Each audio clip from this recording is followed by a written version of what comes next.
नमस्ते साथीहरू, यहाँहरू सबैलाई स्वागत छ मास्टर क्लासको नयाँ अङ्कमा। आज हामी सुशासन सम्बन्धी सम्पूर्ण जानकारी लिएर उपस्थित भएका छौँ। जुनसुकै प्रतिस्पर्धात्मक परीक्षामा पनि सुशासन नपढी हुँदैन। चाहे लोकसेवा आयोगको परीक्षा होस्, शिक्षक सेवा होस्, अथवा कुनै बैंक तथा वित्तीय क्षेत्रको प्रतिस्पर्धात्मक परीक्षा होस् या सुरक्षा निकायको परीक्षा होस्, जहाँ पनि तपाईले सुशासन पढ्नै पर्छ। नपढी नहुने एउटा च्याप्टर अथवा कहीँ पनि नछुट्ने एउटा च्याप्टर हो सुशासन। आज हामी यो सुशासन सम्बन्धी विषयहरूलाई के रहेछ सुशासन भनेको, यसका खम्बाहरू, यसका तत्त्वहरू के हुन्, यो कहाँबाट किन आयो, नेपालमा सुशासन कायम गर्नको लागि हामीले के कस्ता अभ्यासहरू गर्दै आएका छौँ, नेपालमा सुशासनको अवस्था कस्तो छ, यसको आवश्यकता, महत्त्व, औचित्य किन भयो भन्ने विषयमा छलफल गर्नको लागि यहाँ उपस्थित भएका छौँ। मलाई लाग्छ यो भिडियो तपाईले अन्तिमसम्म हेर्नुभयो भने तपाईले सुशासन सम्बन्धी सबै कुरा छर्लङ्ग बुझ्नुहुनेछ। आउनुहोस् सुशासन सम्बन्धी यो मास्टर क्लासलाई सुरुवात गरौँ। सबैभन्दा पहिला शासन भनेको के हो भन्नेबाट, किनभने सुशासन भन्ने शब्द सु र शासन दुईवटा शब्द मिलेर बनेको छ।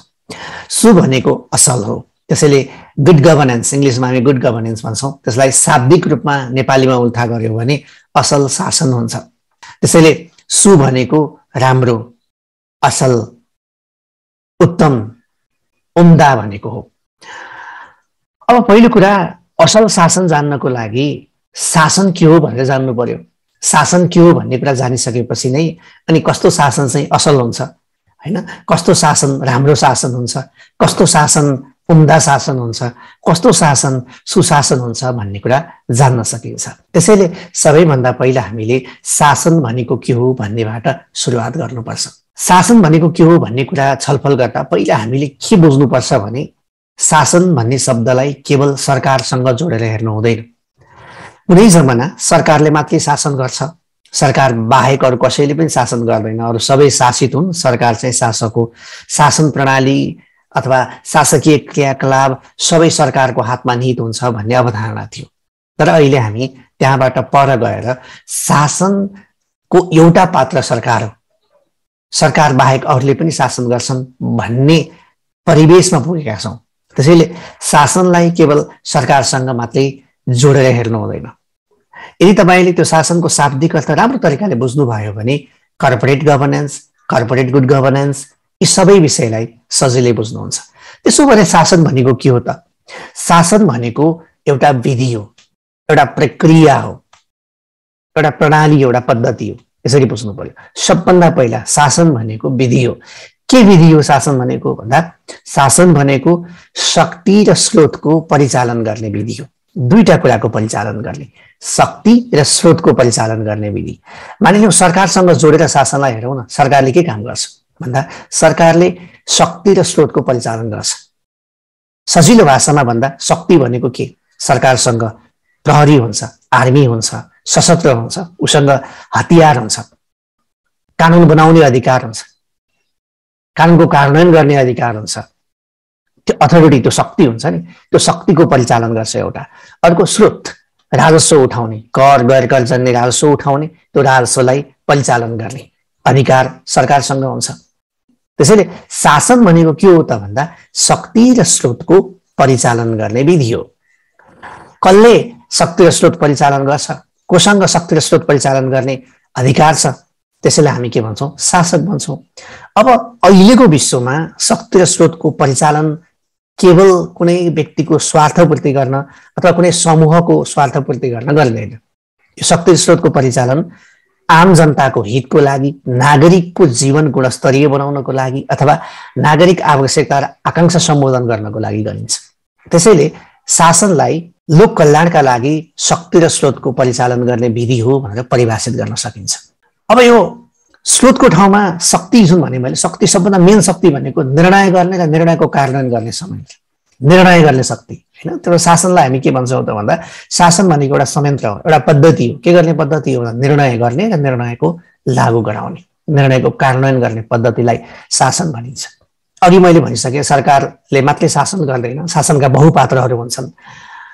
त्यसै गरी तपाईँले सुन्नुभएको शब्द होला कर्पोरेट गभर्नेन्स। कर्पोरेट गभर्नेन्स भन्ने कुरा धेरै ठाउँमा आउँछ। त्यो कर्पोरेट गभर्नेन्स भनेको के हो त भन्दा कुनै वित्तीय संस्थामा अथवा कुनै व्यावसायिक संस्थामा त्यो संस्थाभित्र रहेको स्रोत र साधन, यहाँ स्रोत भन्दा बित्तिकै हामीले मानवीय स्रोत होला, वित्तीय स्रोत होला, प्राविधिक स्रोत होला, अन्य जुनसुकै स्रोत र साधन र त्यो भित्र भएको शक्ति। शक्ति भन्दा बित्तिकै के त भन्दा निर्णय गर्ने शक्ति, नीति बनाउने शक्ति, कसैलाई जागिरमा राख्ने, कसैलाई जागिरबाट निकाल्ने, कसैलाई बढुवा गर्ने हुनसक्छ नि विभिन्न शक्ति। त्यो शक्ति र स्रोतको परिचालन गर्ने विधि पद्धतिलाई हामी के भन्छौँ? कर्पोरेट गभर्नेन्स भन्छौँ। सामान्यतया कसले गर्छ त्यो भन्दा कुनै पनि अर्गनाइजेसनमा सञ्चालक समितिले गर्छ। एउटा अर्गनाइजेसनमा सञ्चालक समितिले त्यो निर्णय गर्छ अनि त्यहाँका कर्मचारीहरूले त्यसलाई कार्यान्वयन गर्छन्।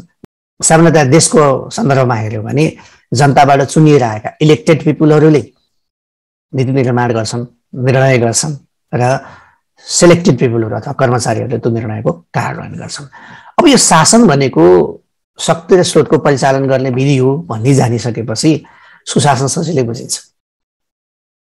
असल शासन, सुशासन, राम्रो शासन, उम्दा शासन कस्तो शासन हो त?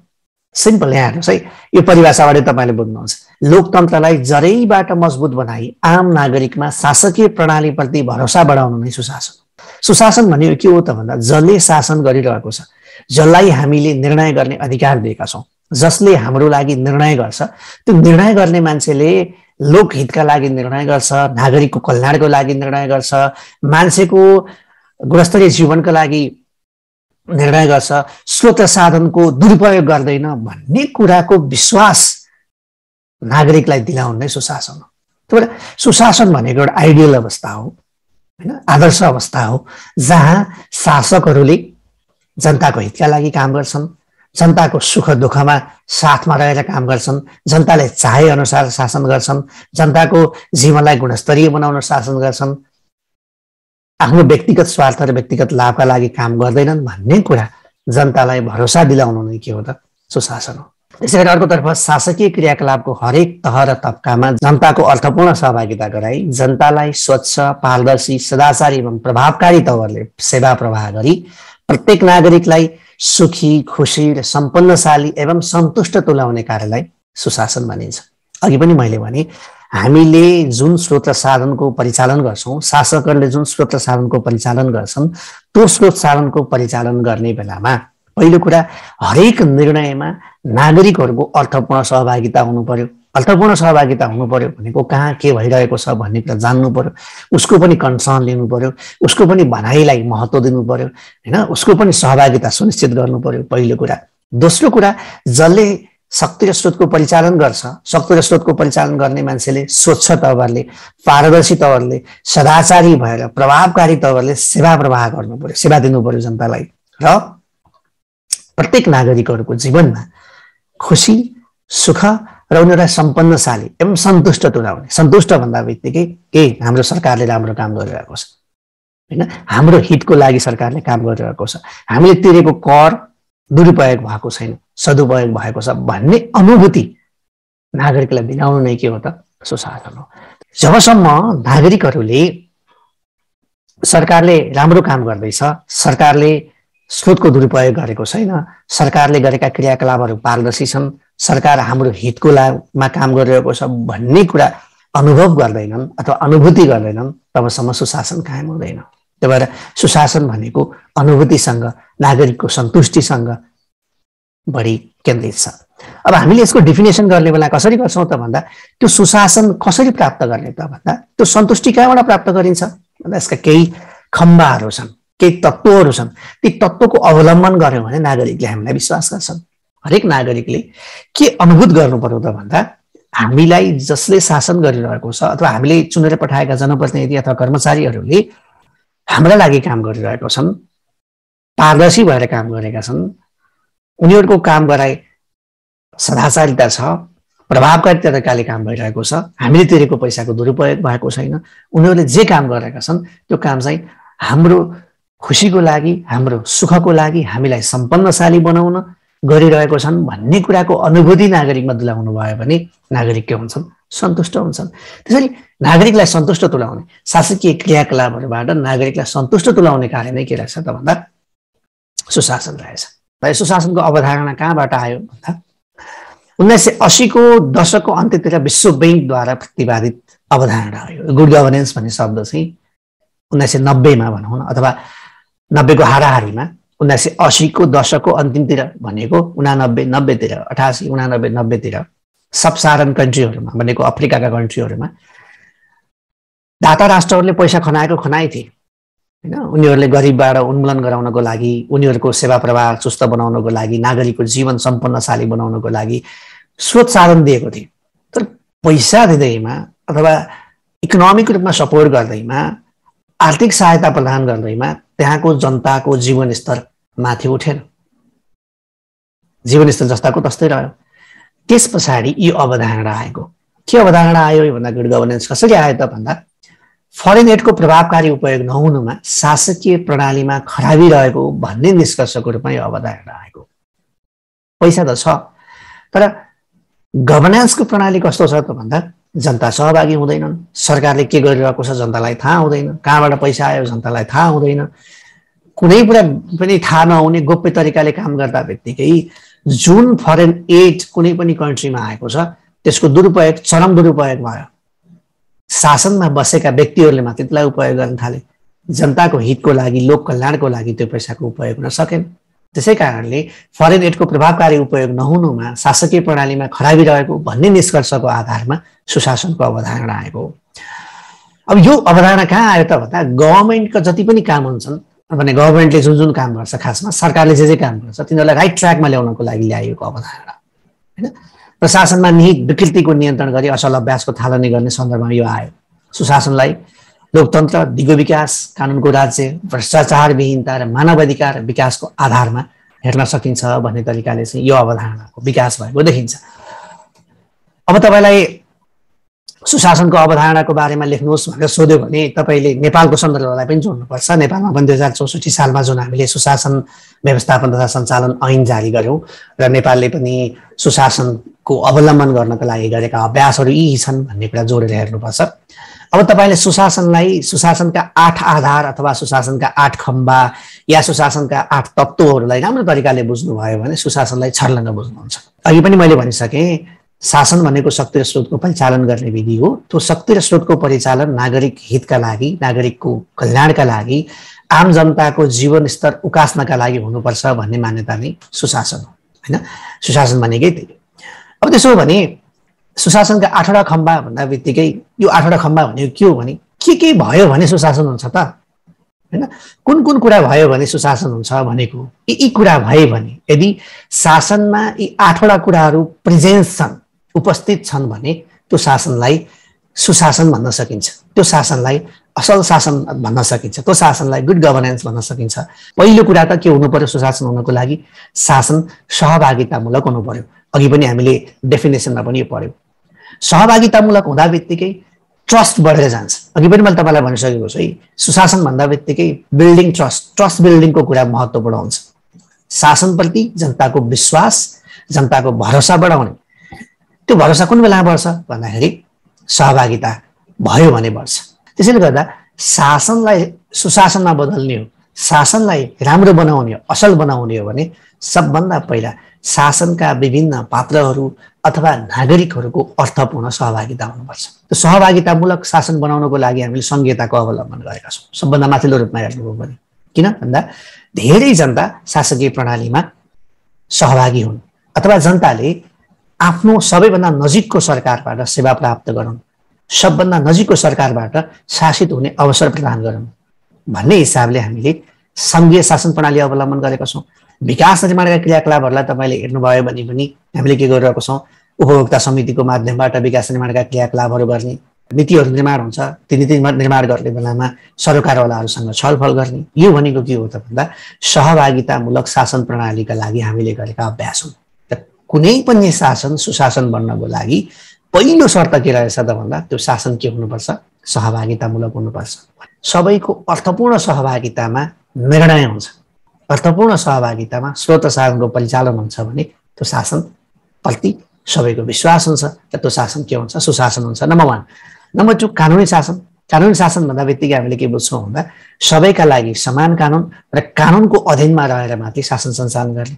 कोही पनि कानुनभन्दा माथि नहुने, सबैलाई कानुन बराबर लाग्ने र कानुन पनि कस्तो कानुन हुने, कसैले कानुन बनाएर कानुन लागू गर्ने भनेको होइन। कानुनी शासन भनेको कसैले कानुन बनायो र कानुन लागू गर्यो भने त्यसलाई कानुनी शासन भनिँदैन। रुल अफ ल इज नट रुल बाई ल भन्छ के, भनेको कुनै मानिलिउँ कुनै निरङ्कुशले पनि कानुन बनाउला, त्यो कानुन बनाएर कानुन लागू गर्ला र कानुनको आधारमा हामीले शासन चलाएका छौँ भन्दा त्यसलाई कानुनी शासन भनिँदैन। कानुन शासन हुनुको लागि जनताबाट चुनिएका जनप्रतिनिधिहरूले जनताको इच्छालाई सम्बोधन गर्दै कानुन बनाउनु पर्यो। पहिला जनताको इच्छा अनुसारको कानुन हुनु पर्यो र त्यो कानुनको आधारमा शासन प्रक्रिया सञ्चालन गर्नु पर्यो। त्यसलाई हामी के भन्छौँ? कानुनी शासन। र त्यस्तो कानुन सबैलाई समान हुनु पर्यो, विभेदकारी हुनु भएन।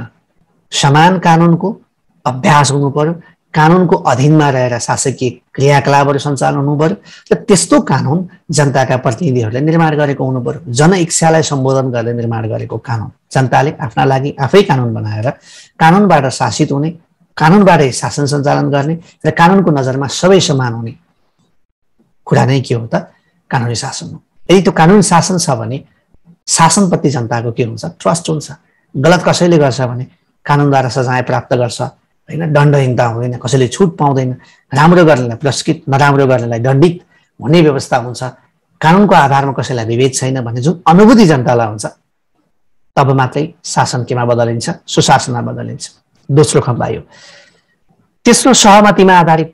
यो सहमतिमा आधारित भनेको के हो भन्दाखेरि सबैभन्दा पहिला सबै सहमत हुने कुनै उपाय छ भने त्यसलाई अवलम्बन गर्नुपर्छ। यदि हुँदै भएन भने बहुमतले निर्णय गर्ने, अल्पमतको कदर गर्ने गरी शासन प्रक्रिया सञ्चालन गर्नुपर्छ भनेको। सकेसम्म अब यहाँ सहमतिमा आधारित भन्दा बित्तिकै तपाईँलाई लाग्ला देशको क्षेत्रका इस्युहरूमा कहाँ सहमति हुन्छ? सधैँ नहुन सक्छ। त अघि पनि मैले तपाईँलाई भने सुशासन भनेको केवल देशको शासनसँग मात्रै सम्बन्धित छैन, होइन, हरेक तह तब्काका शासनसँग सम्बन्धित विषय हो। त्यसैले गर्दा जहाँ हामी निर्णय गर्छौँ, एउटा सानो अर्गनाइजेसनमा निर्णय गर्दाखेरि पनि सकेसम्म सहमतिमा आधारित निर्णय हुनु पर्यो। चौथो खम्बा हो समता र समावेशीकरण। अब समता र समावेशीकरण भन्दा बित्तिकै यहाँ के आउँछ त भन्दा समता भनेको फरक फरक अवस्थामा रहेकालाई फरक फरक व्यवहार गरेर वास्तविक समानता कायम गर्नलाई हामी के भन्छौँ? समता भन्छौँ। यसले के भन्छ भने एक कक्षामा पढ्ने विद्यार्थी र 10 कक्षामा पढ्ने विद्यार्थीलाई एउटै दौडमा दौडाउनु भयो भने जहिले पनि कसले जित्छ? 10 कक्षाको विद्यार्थीले जित्छ। त्यसैले गर्दा फरक फरक अवस्थालाई फरक फरक व्यवहार गर्नु पर्यो। त्यसलाई हामी समानता भन्दैनौँ। एक कक्षाको बच्चालाई 10 कक्षाको बच्चालाई एउटै दौडमा तपाईँले दौडाउनु भयो भने त्यसलाई हामी समानता भन्न सक्दैनौँ, होइन। समता कुन बेला आउँछ त भन्दा एक कक्षाको विद्यार्थीलाई एक कक्षासँगको विद्यार्थीसँगै दौडाउनुहुन्छ र 10लाई 10सँगै दौडाउनुहुन्छ भनेको मतलब फरक फरक अवस्थामा रहेकालाई फरक फरक नै के गर्नु पर्यो? व्यवहार गर्नु पर्यो, होइन। शासनले पनि त्यसरी व्यवहार गर्नुपर्छ।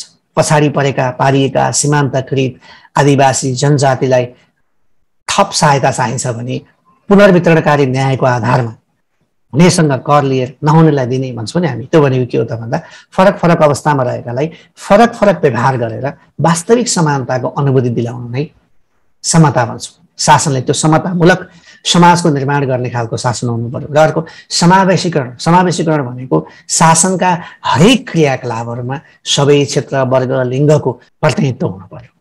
कर्मचारीमा महिला, जनजाति, आदिवासी, दलित सबै कर्मचारी तन्त्रमा जुन हामी साझा फुलबारी भन्छौँ, सयौं थुङ्गा फुल्का भन्छौँ, त्यसै गरी सबैको प्रतिनिधित्व हुनु पर्यो। शासन प्रणालीमा राजनीतिक प्रतिनिधित्वको हिसाबमा होस् अथवा कर्मचारी तन्त्रमा होस् या हरेक क्षेत्रमा सबैको उत्तिकै हिस्सेदारी होस्, सबैको प्रतिनिधित्व होस् भन्ने कुरा समावेशीकरणले इन्डिकेट गर्छ। यदि शासन समतामूलक छ र समावेशीकरण छ भने त्यो शासन सुशासन हो भनेर भन्न सकिन्छ।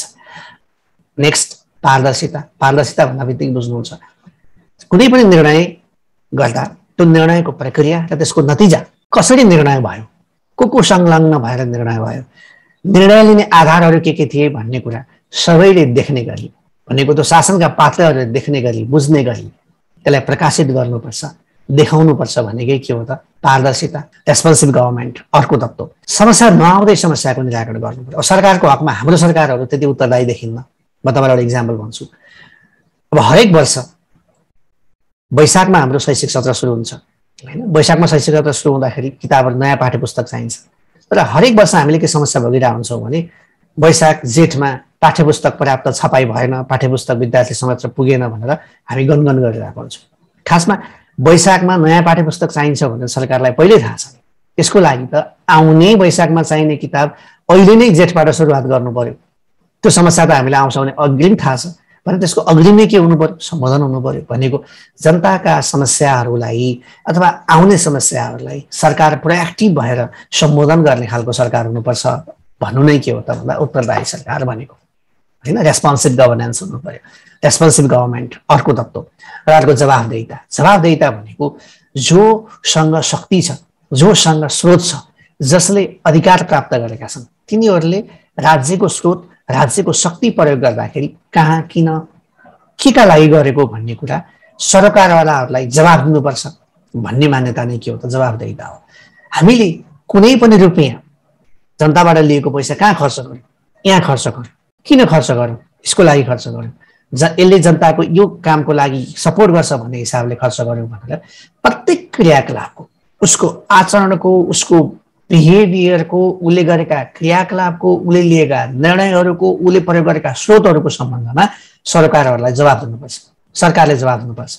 म भन्दिनँ भन्न पाइँदैन, किनभने सरकारले शक्ति पनि जनताबाट आर्जन गर्ने हो र स्रोत पनि, कर पनि जनताबाटै आर्जन गर्ने हो, शक्ति पनि जनताबाटै आर्जन गर्ने, जनताले मध्यले जिताइदिएको। त्यसैले गर्दाखेरि जहाँबाट स्रोत प्राप्त हुन्छ, जहाँबाट शक्ति प्राप्त हुन्छ, उसलाई आफूले दिएको चिज, शक्ति पनि आफूले दिएको, स्रोत पनि आफूले दिएको, जो चाहिँ शक्ति र स्रोतको उद्गम स्थल हो, त्यो प्रति जवाफदेही हुनुपर्छ।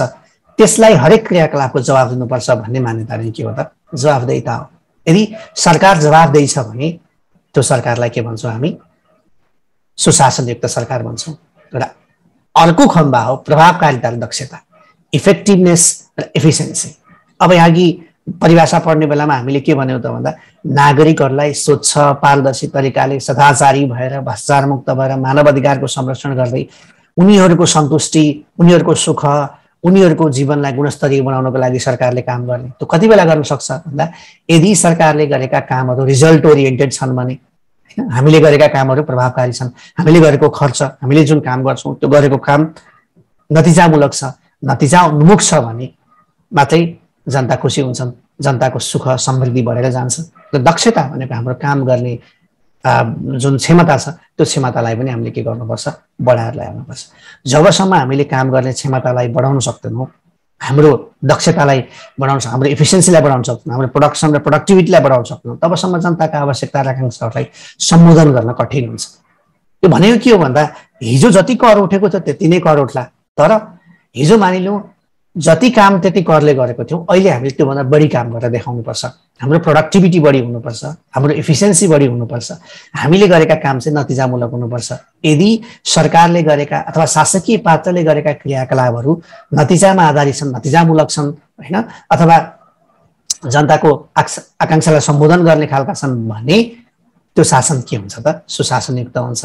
त्यसैले यी 8वटा खम्बालाई हामीले हेर्नु पर्यो। सबभन्दा महत्त्वपूर्ण भनेकै यो सहभागितामूलक हुनु पर्यो शासन, कानुनी शासन हुनु पर्यो, सहमतिमा आधारित हुनु पर्यो, समता र समावेशीकरणमा आधारित हुनु पर्यो, पारदर्शी सरकार हुनु पर्यो, उत्तरदायी सरकार हुनु पर्यो, जवाफदेही सरकार हुनु पर्यो र प्रभावकारिता र दक्षतालाई ध्यान दिनु पर्यो। अब तपाईँहरूले यो चित्रलाई सबैभन्दा महत्त्व दिएर हेर्नु होला। यो मास्टर स्लाइड हो। किन भन्नुहुन्छ भने तपाईँलाई यदि परीक्षामा सोध्यो के सोध्यो त भन्दा नेपालमा सुशासनको अवस्था कस्तो देख्नुहुन्छ, सुशासनको अवस्थालाई समीक्षा गर्नुहोस् अथवा नेपालमा सुशासनको अवस्थालाई विश्लेषण गर्नुहोस् भनेर तपाईँलाई सोध्यो भने तपाईँले के हेर्नु पर्यो त भन्दा यिनी 8वटा अवस्था, यी 8वटा खम्बामा हामी कहाँ छौँ, हामी कहाँ कसरी सहभागितामूलक अभ्यास गरेका छौँ, कानुनी शासनको अवस्था कहाँ छ, सहमतिमा आधारित शासन व्यवस्था हामीले अवलम्बन गरेका छौँ या छैनौँ, समता र समावेशीकरणको लागि हामीले के गरेका छौँ, हाम्रो शासन प्रणाली पारदर्शितामा आधारित छ कि छैन, हाम्रो सरकार उत्तरदायी छ कि छैन, हामी जवाफदेहितालाई कसरी अवलम्बन गरेका छौँ, हामीले प्रभावकारिता हासिल गर्न, दक्षता अभिवृद्धि गर्नको लागि के गरेका छौँ, यसैको आधारमा हाम्रो अवस्था लेख्न सक्नुहुन्छ। होइन, के सुधार गर्नु पर्ला भन्यो भने पनि यिनै कुरालाई सुधार गर्ने होला, सहभागितामूलकलाई बढाउने होला, कानुनी शासनको अवलम्बन गर्ने होला, सहमतिमा आधारित कल्चरको संस्कारको विकास गर्ने, समता र समावेशीकरणलाई अर्थपूर्ण बनाउनु पर्ने होला, पारदर्शिता अभिवृद्धि भएर लहर गर्न जाने होला, सरकारलाई उत्तरदायी बनाउनु पर्ने होला, जवाफदेहिताका औजारहरूलाई अवलम्बन गर्नुपर्ने होला, हाम्रो उत्पादन र उत्पादकत्व अथवा चाहिँ हाम्रो क्षमतालाई अभिवृद्धि गर्नुपर्ने होला। होइन, यसरी नै तपाईँले लेख्न सक्नुहुन्छ। त्यही भएर यो स्लाइड सुशासनको सन्दर्भमा, कर्पोरेट गभर्नेन्सको कुरा पनि यही हो, सुशासनको सन्दर्भमा मास्टर स्लाइड हो। अब यी सबैलाई फेरि बेस के भनेको छ भन्दा अहिलेको विश्वमा सूचना तथा सञ्चार प्रविधि भनेको शासनलाई सहभागितामूलक बनाउनको लागि पनि हामीले सूचना तथा सञ्चार प्रविधिको प्रयोग गर्नु पर्यो। कानुनी शासनलाई पनि सूचना तथा सञ्चार प्रविधिको अवलम्बन गर्नु पर्यो। सबै काम गर्नको लागि हामीले सूचना तथा सञ्चार प्रविधिको म्याक्सिमम प्रयोग गर्न सक्यौँ भने हामीले के गर्छौँ त भन्दा सुशासनका अवस्थामा पुग्न सक्छौँ अथवा सुशासन कायम गर्न सक्छौँ भन्न खोजेको हो यो। अब यहाँ माथि सुशासन भनेको छानो, यी 8वटा खम्बा र त्यसको आधार चाहिँ सूचना तथा सञ्चार प्रविधि अर्थात् ई गभर्नेन्स। ती 8वटालाई आधार दिने विषय भनेको के हो त भन्दा सूचना तथा सञ्चार प्रविधि। यदि तपाईँले बुझ्नुभयो भने सुशासनको धेरै कुरा सजिलै बुझ्न सकिन्छ।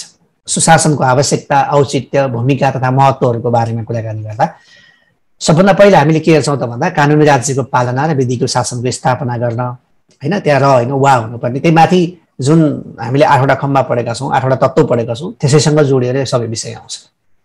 पारदर्शिता र जवाबदेहिताको प्रवर्धन गर्न, भ्रष्टाचार, अनुशासनहीनताको रोकथाम र नियन्त्रणलाई प्रभावकारी तुल्याउन, पारदर्शिताबाट नै त्यो भ्रष्टाचार, अनुशासनहीनताको रोकथाम र नियन्त्रणलाई प्रभावकारी बनाउन, मानव अधिकारको प्रत्याभूति सुनिश्चित गर्न भनेको जनताका अधिकारहरूको रक्षा गर्न, सार्वजनिक सेवामाथि नागरिक अधिकारको सुनिश्चितता हासिल गर्न, हैन, जति पनि सार्वजनिक सेवा सरकारले प्रदान गरेको हुन्छ तिनीहरूमाथि जनताको अधिकार सुनिश्चितता हासिल गर्न, जनसहभागिता प्रवर्धन गर्न, जनमुखी र सक्षम प्रशासनको स्थापना गर्न जुन हामीले उत्तरदायी सरकारको कुरा गर्यौं, र नागरिक समाजको विकास, सहकार्य र परिचालन गर्न। यी विभिन्न तत्त्वहरू छन्, विभिन्न तरिकाले तपाईँले लेख्न सक्नुहुन्छ। अघि पनि मैले तपाईँलाई जुन भने नि 8वटा खम्बाका आधारमा तपाईँले आवश्यकता, महत्त्व, भूमिका, औचित्य लेख्न सक्नुहुन्छ, हैन।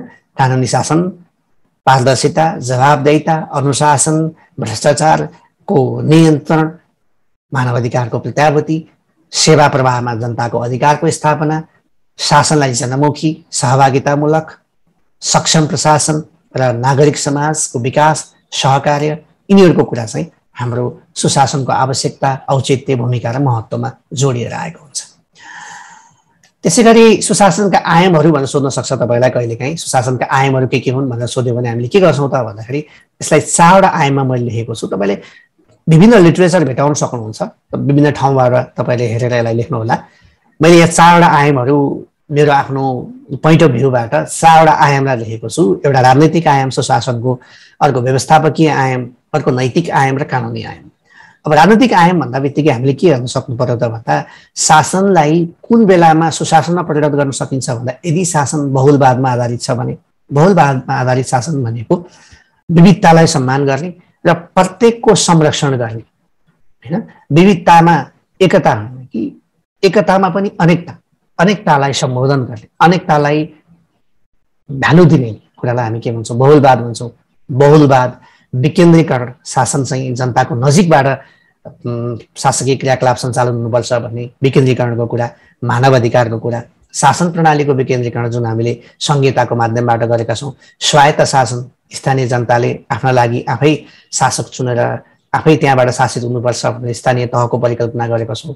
शासन प्रणालीलाई सहभागितात्मक बनाउनु पर्यो, हैन। वडा स्तरमा हामीले शासन आयोजनाहरूको छनौट गर्ने, वडा नागरिक मञ्चहरू निर्माण गर्ने, सहभागितात्मक शासन प्रणाली र बहुलवादको अवलम्बन फेरि यहाँ दोहोरियो। त्यसैगरी व्यवस्थापकीय आयाम भन्नाले हामीले सुशासन कायम गर्नको लागि सरकारलाई छिटो छरितो बनाउनु पर्यो। काम गर्दाखेरि छिटो छरितो, अघि हामीले भन्यौँ नि, प्रभावकारी हुनु पर्यो सरकार र दक्षतामूलक हुनु पर्यो। काम गरे जस्तो मात्रै गरेर भएन कि छिटो जनताको समस्यालाई सम्बोधन गर्ने खालको हुनु पर्यो। छिटो र छरितो सरकार, कार्यदक्षता, एफिसिएन्ट सरकार हुनु पर्यो, हैन। प्रोफेसनल गभर्नमेन्ट हुनु पर्यो र जहिले पनि जनताका आवश्यकता र आकांक्षालाई सम्बोधन गर्ने खालका अथवा जनताले जस्तो चाहन्छन्, जस्तो शासन प्रणालीको अपेक्षा गरेका छन्, जस्तो सेवाको अपेक्षा गरेका छन्, त्यो सेवालाई सम्बोधन गर्ने खालको शासन प्रणाली हुनु पर्यो। जनमुखी प्रशासन भन्छ।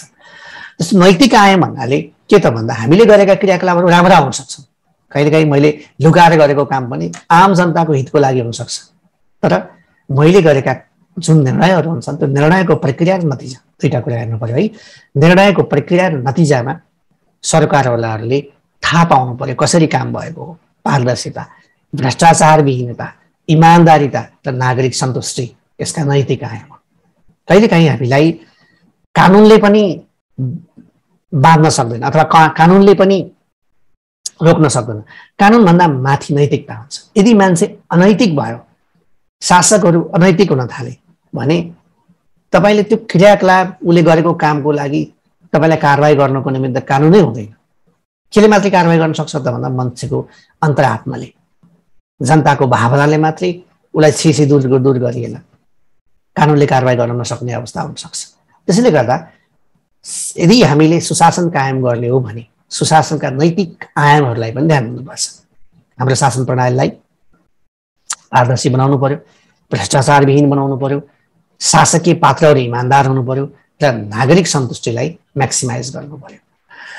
त्यसैगरी यसको कानुनी आयामले के भन्छ त भन्दा संविधान त कानुनको कार्यान्वयन, कानुनको शासन, सबै क्रियाकलापको वैधानिकता, कानुनको उचित प्रक्रिया, व्यक्तिको सार्वभौम अधिकारको रक्षा र समानता आदि कानुनी आयामहरू हुन्।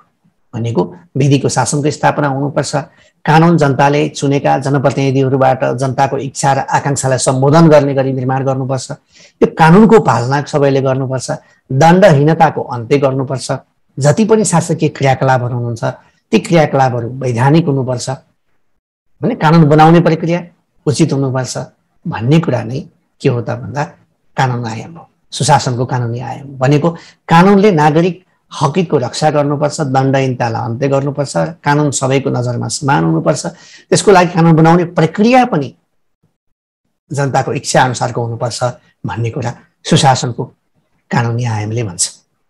लागौं सुशासनका सूचकहरूतर्फ।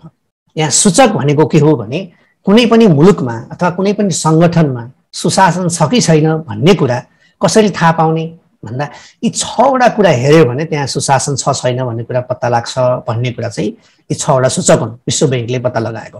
अब हामीले के भन्छौँ त भन्दा सुशासन भनेकै के हो त भन्दा नागरिक सन्तुष्टिको अभिवृद्धि हो। नागरिकहरू सन्तुष्ट छन्, नागरिकहरू शासकप्रति विश्वास राख्छन्, शासकीय प्रणालीप्रति भरोसा राख्छन् भने त्यहाँ सुशासन हुन्छ। तर त्यहाँ नागरिकहरूको शासकीय क्रियाकलापप्रति भरोसा छ भन्ने कुरा कसरी थाहा हुन्छ त भन्दा यी 6 वटा कुराले थाहा हुन्छ। सबैभन्दा पहिलो हो आवाज र उत्तरदायित्व। अब आवाज र उत्तरदायित्व भन्नाले जनताले सरकारको बारेमा के भनिरहेका छन्, शासकका बारेमा के भनिरहेका छन्, शासकीय प्रणालीको बारेमा के भनिरहेका छन्, सामाजिक सञ्जालमा के भन्छन्, आम सञ्चार माध्यममा के भन्छन्, हैन, तिनीहरूलाई गभर्नमेन्टले कसरी रेस्पोन्स गरेको छ भन्ने कुरा आवाज र उत्तरदायित्वले हेर्छ। यदि सरकारको पक्षमा जनताहरू बोलिरहेको छन्, सरकारले गरेका क्रियाकलापहरूलाई सामाजिक सञ्चारमा, आम सञ्चारमा सपोर्ट गरेको भेटिन्छ भने त्यो देशमा सुशासन राम्रो छ भनेर थाहा होला। हैन, सरकारका क्रियाकलापहरूलाई जनताले विरोध गरिरहेको, जनताले मन नपराएको, हैन, त्यसको सरकारका क्रियाकलापहरू विरुद्ध जनताले आवाज उठाएको देखिन्छ र त्यो प्रति सरकार रेस्पोन्सिभ भएको देखिन्न भने त्यहाँ चाहिँ सुशासन कम छ भन्ने देखिन्छ होला। अब अर्को चाहिँ राजनैतिक स्थायित्व र अहिंसा, सबभन्दा महत्त्वपूर्ण विषय। राजनैतिक स्थायित्व कुन बेलामा हुन्छ? यदि सरकारप्रति जनताको ट्रस्ट छ भने सरकारले कसरी काम गरिरहेको छ भन्ने कुरामा जनताको ध्यान पनि कम हुन्छ। विपक्षीहरूले पनि सरकारप्रति ट्रस्ट गरेका हुन्छन् र सरकार पटक पटक परिवर्तन भइरहँदैन। त्यो भनेको के हो त भन्दा राजनैतिक स्थायित्व। यदि कुनै मुलुकमा राजनैतिक स्थायित्व राम्रो छ, राम्रो समयसम्म एउटै सरकार चलिरहेको छ, सरकारप्रति जनताको भरोसा छ भन्ने कुरा देखिन्छ, हैन।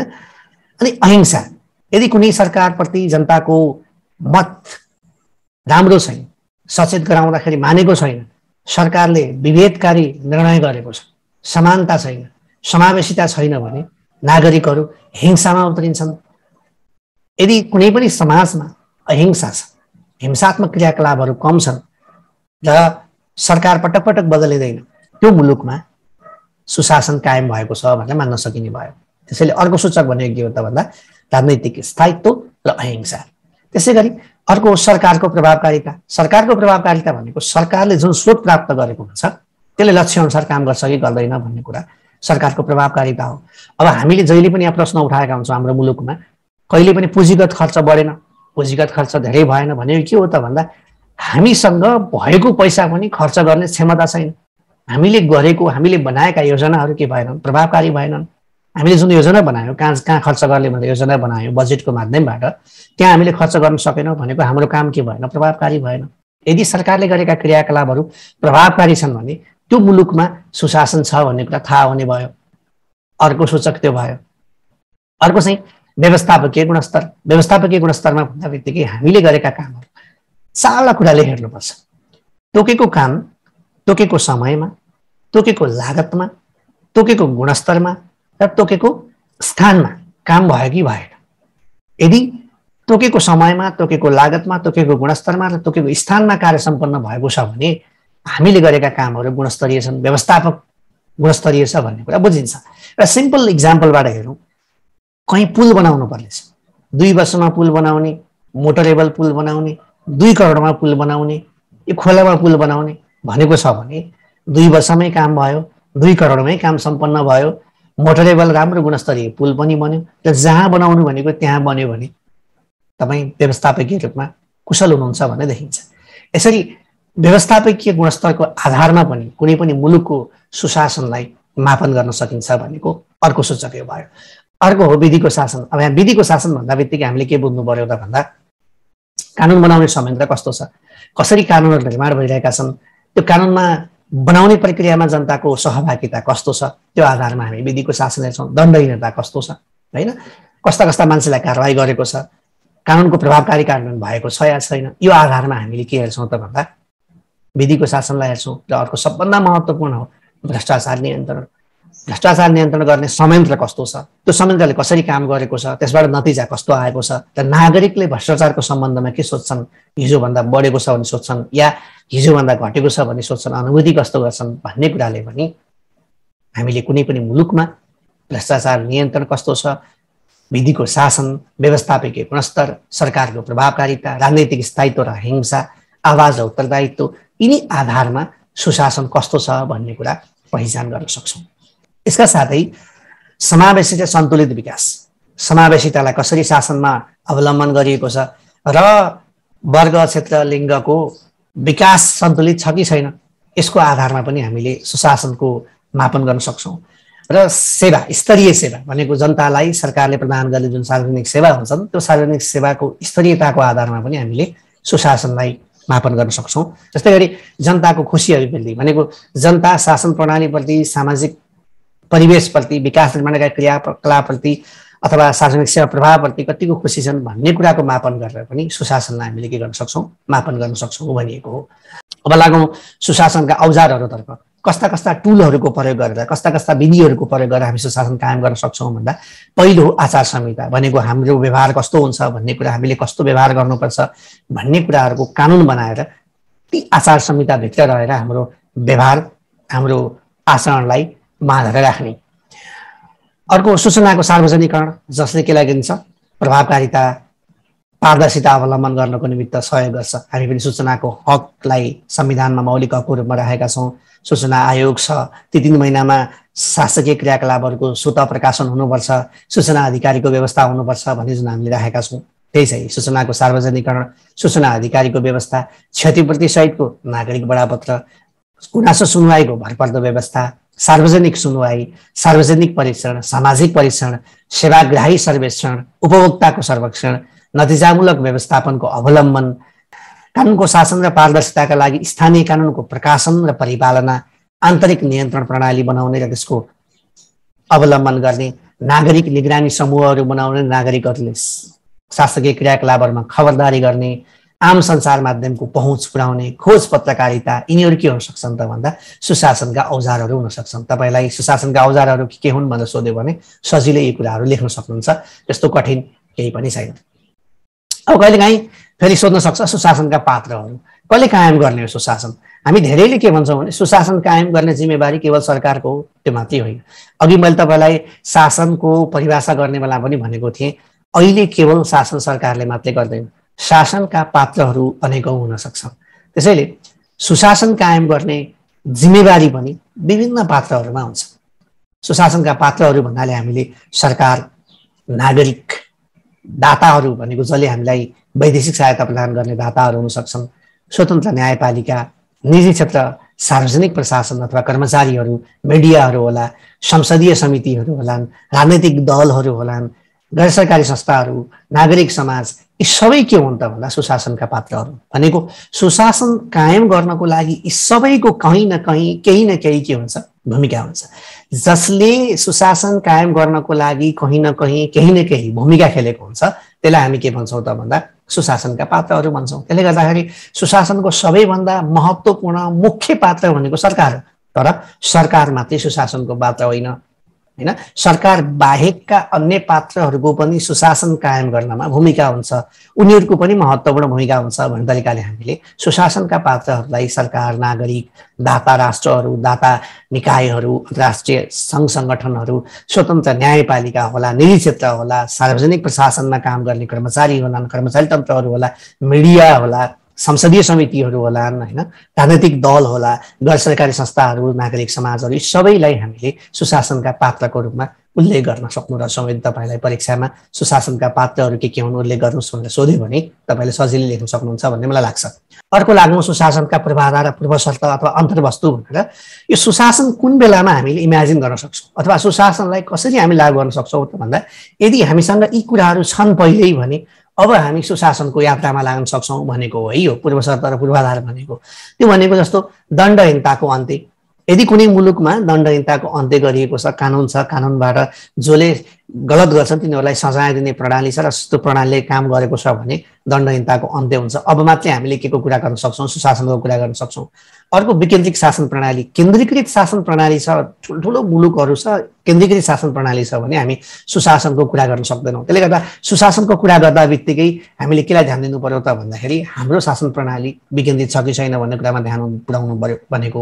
अर्को राजनैतिक स्थायित्व, राजनैतिक स्थिरता र प्रतिबद्धता हैन। राजनैतिक दलहरूले सुशासनप्रति प्रतिबद्ध हुनु पर्यो।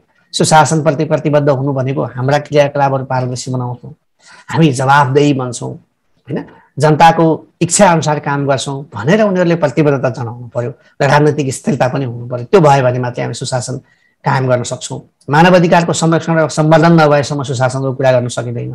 भ्रष्टाचार विरुद्धको अभियान सञ्चालन नभएसम्म सुशासनको कुरा गर्न सकिँदो रहेनछ। नियमनकारी निकायहरूको क्रियाशीलता, जसले कानुनको पालना गराउनको लागि नियमनकारी भूमिका खेलेका हुन्छन् तिनीहरूको क्रियाशीलता हुनु पर्यो। पारदर्शी र उत्तरदायी संस्कार हुनु पर्यो हैन। कानुन मात्रै भएर भएन, नियम मात्रै भएर भएन, नियत नै उत्तरदायी हुनु पर्यो। हाम्रो व्यवहार नै के हुनु पर्यो, पारदर्शी हुनु पर्यो हैन। हाम्रो पद्धति प्रणाली पारदर्शी उत्तरदायी मात्रै नभएर संस्कारलाई पनि हामीले पारदर्शी बनाउन सक्यौँ भने मात्रै सुशासन कायम गर्न सक्छौँ। त्यसको पूर्वशर्त रहेछ। अनि न्यायपालिका स्वतन्त्र र सक्षम हुनु पर्यो। न्यायपालिका बनाएर मात्रै सुशासन कायम हुँदैन, त्यो न्यायपालिका सक्षम पनि हुनु पर्यो र स्वतन्त्र पनि हुनु पर्यो। अनि नागरिकहरू पनि सचेत र शिक्षित हुनु पर्यो। यदि नागरिक शिक्षा र नागरिक सचेतनता कमजोर छ भने पनि सुशासन कायम गर्न कठिन हुन्छ, किनभने नागरिकहरूले सरकारले गरेका क्रियाकलापहरूमाथि क्वेसन उठाउन सक्दैनन्। यदि नागरिकहरूले, जनताले सरकारका क्रियाकलापहरूमाथि औँला ठहराउन सक्दैनन्, खबरदारी गर्न सक्दैनन्, रचनात्मक रूपमा सहयोग गर्न सक्दैनन् अथवा उनीहरूका क्रियाकलापहरूमा प्रश्न उठाउन सक्दैनन् भने सुशासन कायम गर्न कठिन हुन्छ। त्यसै गरी निहित स्वार्थको अन्त्य भनेको व्यक्तिगत स्वार्थ, सामूहिक स्वार्थलाई अन्त्य गरेको हुनु पर्यो। नैतिकता र इमान्दारित्व हुनु पर्यो। अघि पनि मैले भनिसकेँ, कानुनभन्दा माथि नैतिकता हुन्छ। यदि हामीले शासकीय पात्रहरूमा नैतिकताको एब्सेन्स देख्यौँ, नैतिकताको प्रेजेन्स देखेनौँ भने सुशासन कायम गर्न कठिन हुन्छ। त्यसै गरी निष्पक्ष र खोजमूलक पत्रकारिता, जुन पत्रकारिता हामीले गरेका हुन्छौँ, हाम्रो देशमा जुन स्वतन्त्र प्रेस स्वतन्त्रताको कुरा गर्छौँ हामीले, त्यो प्रेस स्वतन्त्रता सँगसँगै प्रेस स्वतन्त्र पनि हुनु पर्यो, निष्पक्ष हुनु पर्यो र खोजमूलक हुनु पर्यो। यदि त्यो भयो भने सुशासन कायम गर्न सजिलो हुन्छ र विद्यमान कानुनहरूको प्रभावकारी कार्यान्वयन। जति पनि कानुन हुन्छन्, कानुन बनाएर मात्रै हुँदैन, संरचना बनाएर मात्रै हुँदैन, त्यो संरचना र ती कानुनहरूको के हुनुपर्छ भन्दा प्रभावकारी कार्यान्वयन हुनुपर्छ। यदि ती संरचनाहरू बनेका कानुनहरूको प्रभावकारी कार्यान्वयन भयो भने मात्रै हामीले के गर्न सक्छौँ त भन्दा सुशासन कायम गर्न सक्छौँ। त्यही भएर सुशासनका पूर्वाधार पूर्वशर्तहरू भनेर सोध्यो भने तपाईँले यी विषयवस्तुहरूको सम्बोधन गर्नुपर्छ। अब लागौँ नेपालमा सुशासन सम्बन्धी व्यवस्थाहरू के छन्। यदि तपाईँलाई सुशासनको अवधारणा उल्लेख गर्नुहोस् भनेर सोध्यो भने सब साधारण कन्ट्रीमा 1980 को दशकको अन्तिमतिर डोनर एजेन्सीहरूले मुलुकलाई दिएको पैसा दुरुपयोग भयो, शासकीय प्रणाली खराब भयो भन्ने अवस्थाबाट गुड गभर्नेन्सको जुन अवधारणा आयो, त्यहाँबाट हाम्रो देशमा पनि 2064 सालमा सुशासन सञ्चालन ऐन आयो, सुशासन व्यवस्थापन सञ्चालन ऐन आयो भन्ने तरिकाले हाम्रो देशको जुन अभ्यास छ त्यसलाई पनि थोरै अवधारणामा जोड्नुपर्छ। अब सुशासन सम्बन्धी व्यवस्था के छ त हाम्रो देशमा भन्यो भने पहिलो कुरा नीतिगत तथा कानुनी व्यवस्था हेर्नु। हाम्रो संविधानले नेपालको संविधानमा सुशासन राज्यको दायित्वको रूपमा स्वीकार गरिएको छ। सुशासन कायम गराउनु राज्यको दायित्व हो भन्ने तरिकाले नेपालको संविधानमा उल्लेख गरिएको छ। कहाँ भन्दा राज्यको दायित्वलाई सुशासन कायम गर्नु राज्यको दायित्व हो भनेर नेपालको संविधानमा स्वीकार गरिएको छ। पहिलो कुरा त्यो लेख्नु पर्यो। दोस्रो, निजामती सेवा ऐन 2049 मा जनताको सेवा दिने संस्थाको रूपमा निजामती सेवालाई निजामती कर्मचारीहरूको आचरणको व्यवस्था त्यहाँ गरेर हामीले सुशासन सम्बन्धी व्यवस्थाहरू त्यहाँ गरेको छौँ। त्यसै गरी सुशासन व्यवस्थापन तथा सञ्चालन ऐन 2064 नियमावली 2065 छ। यसले मन्त्रीको जिम्मेवारी, कार्यालय प्रमुखको जिम्मेवारी, सूचना प्रविधि अथवा सञ्चार प्रविधिको अवलम्बन गर्ने कुरादेखि लिएर गुनासो सुन्ने संयन्त्रहरूको निर्माण गर्ने कुरा, प्रवक्ताहरू तोक्ने कुरा, धेरै कुरा सुशासन सञ्चालन तथा व्यवस्थापन ऐनमा हामीले काम गर्ने सिद्धान्तहरू, हाम्रा प्राथमिकताहरू सबै कुरा केमा तोकिएको छ त भन्दा सुशासन व्यवस्थापन तथा सञ्चालन ऐन 2064 मा तोकिएको छ र नियमावलीले त्यसलाई इलाबोरेट गरेको छ। जुन हामीले नागरिक बडापत्र भन्छौँ, नागरिक बडापत्रको व्यवस्था पनि कानुनी रूपमा त्यहाँ सुशासन व्यवस्थापन तथा सञ्चालन ऐनमा र नियमावलीमा गरिएको छ। त्यसै गरी भ्रष्टाचारको अन्त्य गर्नको लागि भ्रष्टाचार निवारण ऐन अथवा चाहिँ अख्तियार दुरुपयोग अनुसन्धान आयोगको ऐन 2048 पनि हेर्न सक्नुहुन्छ। सुशासन सम्बन्धी जुन कानुन बाहेक सूचनाको हक सम्बन्धी ऐन 2064 र नियमावली 2065 छ। सम्पत्ति शुद्धिकरण ऐन 2064, अर्को चाहिँ तपाईँले राजस्व चुहार सम्बन्धी ऐन 2052, आर्थिक कार्यविधि अथवा चाहिँ वित्तीय उत्तरदायित्व सम्बन्धी ऐन छ, नियमावली छ। सरकारी निर्णय सरलीकरण निर्देशिका 2065 छ। भ्रष्टाचार विरुद्ध रणनीतिले कार्ययोजनाहरू बनाएका छौँ। अख्तियार दुरुपयोग अनुसन्धान आयोग सम्बन्धी ऐन र कानुनहरू छन् हैन। त्यसै गरी हामीले संस्थागत रूपमा पनि अख्तियार भयो, महालेखा परीक्षक, अदालत लगायत सबै सरकारी निकायहरू जसको सुशासन कायम गर्ने केही न केही जिम्मेवारी हुन्छ। सम्पत्ति व्यवहार सार्वजनिक गर्नुपर्ने व्यवस्था हामीले गरेको छौँ। विकास निर्माणमा सहभागिता, जनसहभागिता बढाउँदै लगेका छौँ। हामीले समावेशीकरणमा जोड दिएका छौँ हैन। अहिले स्थानीय तहमा देखि सङ्घीय र प्रादेशिक तहमा महिलाको अनिवार्य, जनजाति, मधेसी सबैको समावेशी शासन प्रणाली, समानुपातिक प्रतिनिधित्वको कुरा हाम्रो संविधानले पनि अंगीकार गरेको देखिन्छ। यी गभर्नेन्समा हामीले जोड दिन थालेका छौँ। सरकारी क्रियाकलापप्रति जनताको जनचासो बढ्दै गएको छ। यसका साथै हामीले नागरिक बडापत्र, भ्रष्टाचार नियन्त्रणमा प्रयास गरेका छौँ। गुनासो सुनवाईको संयन्त्र बनाएका छौँ हैन। त्यो भनेको सूचना अधिकारीको व्यवस्थादेखि लिएर प्रवक्ताको व्यवस्था गरेका छौँ, नोडल अफिसरको व्यवस्था गरेका छौँ। कार्य सम्पादन सम्झौता र मूल्याङ्कन, सार्वजनिक सुनवाई, नतिजामुखी अनुगमन मूल्याङ्कन प्रणालीको अवलम्बन गर्ने कुरा, शासकीय सुधारका कार्यक्रमहरू, संसदीय सुनवाई हैन। संवैधानिक अङ्गहरूमा नियुक्ति गर्नको लागि चाहिँ संसदीय सुनवाई, नतिजामुखी अनुगमन र मूल्याङ्कन, शासकीय सुधारका कार्यक्रमहरू, संसदीय सुनवाईका कुरा फेरि याद गरियो। अनि विकेन्द्रीकरण र संघीयताको अभ्यास यी के हुन् त भन्दाखेरि हामीले सुशासन कायम गर्नका लागि गरेका अभ्यासहरू हाम्रो व्यवस्था अवस्था हो। त्यसैले तपाईँलाई नेपालमा सुशासन सम्बन्धी व्यवस्थाहरू उल्लेख गर्नुहोस् अथवा नेपालमा सुशासन कायम गर्नका लागि गरिएका अभ्यासहरू के हुन् भनेर तपाईँलाई सोध्यो भने यी कानुनी व्यवस्था अनि नीतिगत व्यवस्थाहरू र यी संस्थागत व्यवस्थादेखि हाम्रा व्यावहारिक व्यवस्थाहरू अथवा क्रियाकलापगत व्यवस्थाहरूलाई उल्लेख गर्न सक्नुहुन्छ। यी हामीले विभिन्न प्रयास गरेका छौँ भनेर देखाउनु पर्यो। अब यति हुँदाहुँदै पनि हैन, यति हुँदाहुँदै पनि नेपालमा सुशासन कायम हुन सकेको देखिन्न। हामीले हाम्रो सुशासनको अवस्थामा धेरै क्वेसन मार्कहरू उठेका छन्। किन यस्तो भयो त भन्दा हाम्रोमा राजनैतिक अस्थिरता कायम नै छ। राजनीतिक अस्थिरता भन्नाले केवल सरकार परिवर्तन मात्रै नभएर नीतिगत अस्थिरतालाई पनि हेर्नुपर्छ। अनि भिजनरी लिडरसिप भएन भनेको हाम्रो लिडरसिप चाहिँ हाम्रो नेतृत्व भिजनरी भएन। हामी कहाँ पुग्ने हो, हाम्रो विकासको मोडल के हो, हाम्रा आवश्यकताहरू के हुन्, हाम्रा प्राथमिकता के हुन् भन्ने कुरा जो नेतृत्वमा बसेको छ उसलाई पनि थाहा भएन। त्यसले गर्दाखेरि भिजनरी लिडरसिपको अथवा चाहिँ भनौँ न दूरदर्शी नेतृत्वको अभावमा हामीले सुशासन कायम गर्न सकेका छैनौँ। कानुन क्षमाशील छ भनेको हाम्रोमा कानुन चाहिँ एकदम क्षमा दिने खालको कानुन छ। दण्डहीनता बढेर गएको छ। मैले कहीँ पढेको थिएँ नेपालको कानुन भनेको माकुराको जालो जस्तो हो, जहाँ यदि चरा उडेर आयो भने फुत्त त्यो जालो नागेर अगाडि बढ्छ, तर किरा फट्याङ्ग्रा, सानसानो किरा फट्याङ्ग्राहरू त्यहाँ पऱ्यो भने अल्झेर मर्छन्। भन्नुको अर्थ सानालाई कानुन, सानालाई ऐन, ठुलालाई चैन छ। हाम्रो कानुनमा दण्डहीनतामा उलाएर गएको छ। विभिन्न समाचारहरू तपाईँले पढ्नुहुन्छ। संस्थागत क्षमता कमजोर भयो। सरकारी निकायहरू, सरकारी अड्डाहरूको क्षमता कमजोर छ।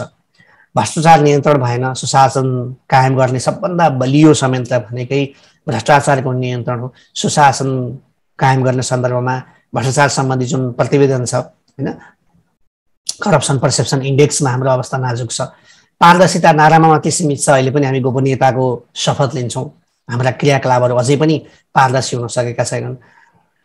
कानुनी शासनले पूर्णता पाएन, कानुनी शासनले पूर्णता पाएन भनेको कानुनको निर्माणमा अहिले पनि जनसहभागिता कमजोर छ, कानुनको सबैको लागि समान छैन, कतिपय विभेदकारी कानुनहरू अन्त्य भएर ती कानुनहरूलाई रिप्लेस गर्न सकिएको छैन।